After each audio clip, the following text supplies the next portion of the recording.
How to create a Bilibili account. First of all, open the Bilibili app on your device. Once the app is open, tap on the profile or account icon labeled as Me, usually located at the bottom right corner of the screen. Then select the option to sign up or register a new account. First, accept the terms and conditions by ticking the box. Next, you can sign up using Google, Facebook, or Twitter. Additionally, you can also use your phone number or email address.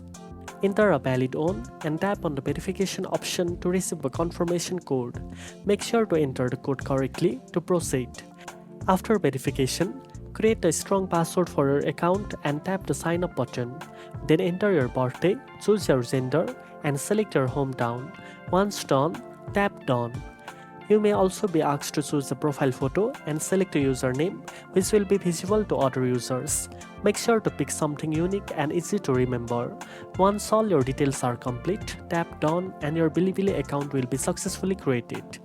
You can now start following channels, subscribing to creators, and enjoying videos. Now you know how to create a Bilibili account. If you found this video helpful, don't forget to like, share, and subscribe for more tech tips. Thanks for watching, and I'll see you in the next one.